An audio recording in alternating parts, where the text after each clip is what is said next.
Welcome back to part 2 on how authoritarians cannot succeed without your obedience, or as I like to say, fuck you, make me. I'm going through a part of this book, Blueprint for Revolution. It's by Sergej Popovic, who was part of the Otpor movement in Serbia. And in the last video, I was sharing Popovic's account of the Saffron Revolution in Myanmar. How citizens in that country, which at the time was known as Burma, had fewer free speech rights than citizens do in North Korea. And yet Buddhist monks led by Ashen Kavita decided to march against the tyranny of the regime, and how those actions led to the Saffron Revolution. And at the end of that section, Popovic was saying, y'all understand that authoritarians need your obedience, and that actually nobody can force you to obey. You always have the option to disobey. Popovic says a dictator isn't interested in running a haunted house. Instead, he wants to make you obey. And when it comes down to it, whether or not you obey is always your choice.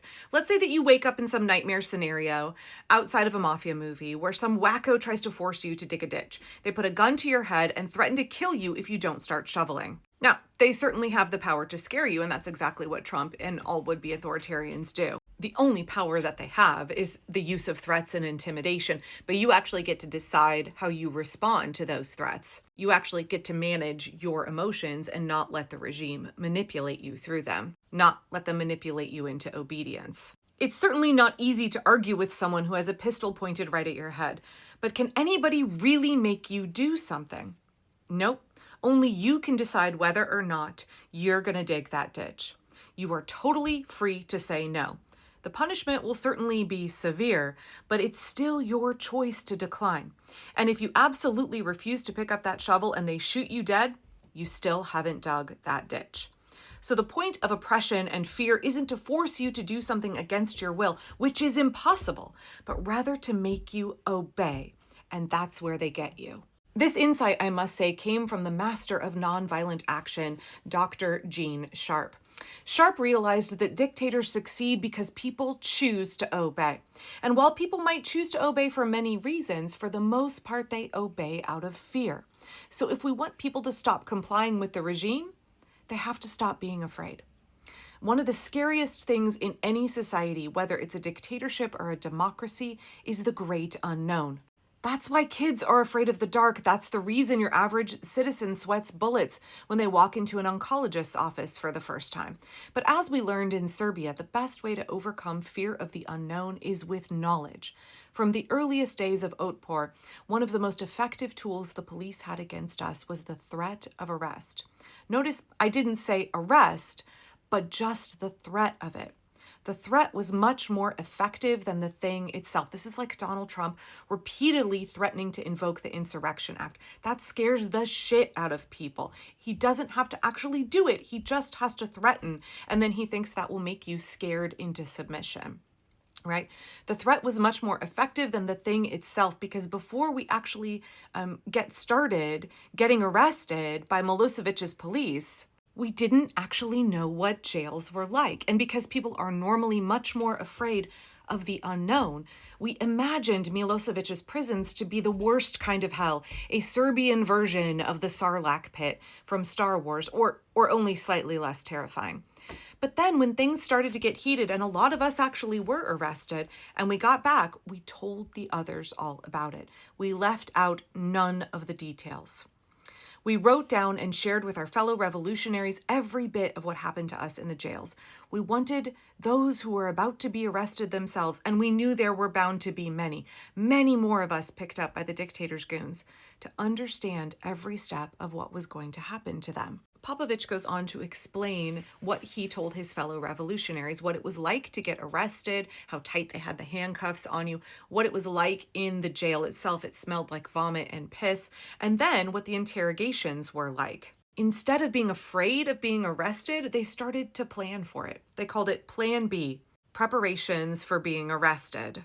Soon, instead of speaking of prison in hushed tones, our friends and acquaintances spoke of it dismissively, even humorously. Not only did they educate each other about what the conditions were like and therefore deprived the regime of utilizing fear of the unknown, they also organized for how to support each other when they got arrested. making sure that they had the correct documents, making sure that people had power of attorney for each other, making sure that they were able to line up attorneys and bail money for each other. And then they had press releases every time their friends got arrested. They listed the names of the activists and the jails that they were sent to. That way, if the press published it, then people could show up and protest. Plan B worked wonders because it blunted the dictator's means of oppression and helped us turn the tide of fear. Obviously, we knew, even with Plan B, that we couldn't control what Milosevic was going to do to us. And everybody understood that at some point there were going to be casualties. Remember, I said everybody has to take on a measure of risk right now. We need some radical acceptance about that. As Tim Snyder says, you can fight for freedom or you can die in unfreedom. Whatever they want to do to us now while we are defending the Constitution, defending democracy, it will be far, far worse for all of us if we lay down and let them fully enact their terrible plans. It was a given that people would lose their jobs and some would be sentenced to long prison terms. Some might even be tortured or killed. But we dealt with this by giving each case the human attention it deserved. We in Outpour always reminded ourselves that each member of the group was an individual with a family and responsibilities. We were sworn like American soldiers to leave no man behind, and we trained ourselves to endure the worst.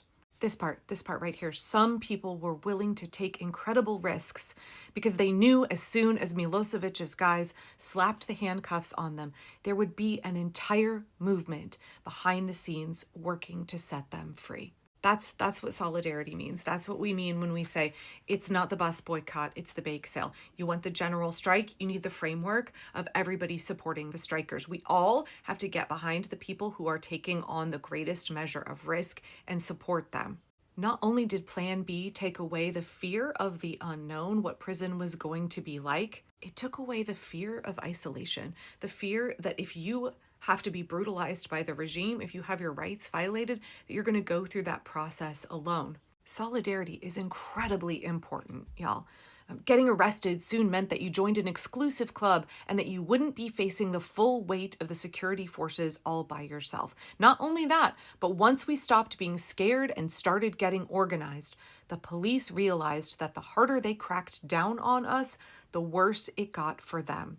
Their oppression was backfiring. When we learn how to manage our fear, when we learn not to let the fear of the regime control us, when we learn to join together in solidarity, the regime can no longer control and manipulate us through fear, and also we are aggregating our power, we are supporting each other and becoming stronger and more effective. Yeah, what that means is that the regime is going to escalate their tactics, and we are watching that happen in the United States. In fact, while Donald Trump is gallivanting outside the country, giving ridiculous news conferences where he cannot string together a coherent thought, somebody here in the United States has decided that they are going to now utilize Border Patrol much more heavily than ICE, which is not a good scene. That is absolutely an escalation of authoritarian tactics, and Border Patrol, they will be more brutal than ICE. Because they see that we're getting organized. They see that we are resisting ICE. They see that we are finding out new strategies, and we are far less afraid.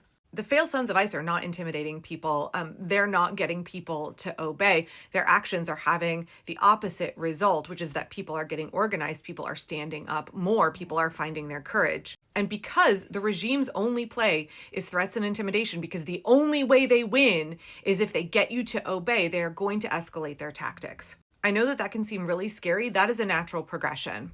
And I want you to understand that the more oppressive a regime gets, the more that they create a backlash effect.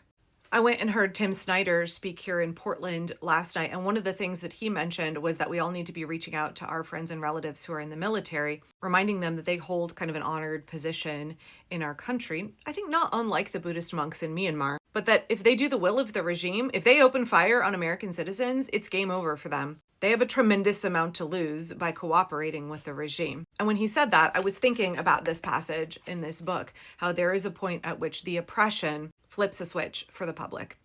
We are already seeing more and more people turning against the regime. Trump's disapproval rating is through the roof, right? Like nobody's happy with him. Americans do not want troops in our cities, but there is a point at which they have no other option but to continue to escalate, and it's going to blow up in their face really badly. And I think understanding that that is the trajectory and it actually means that they're losing, not winning, that can help take away the fear so that we are not tempted to obey.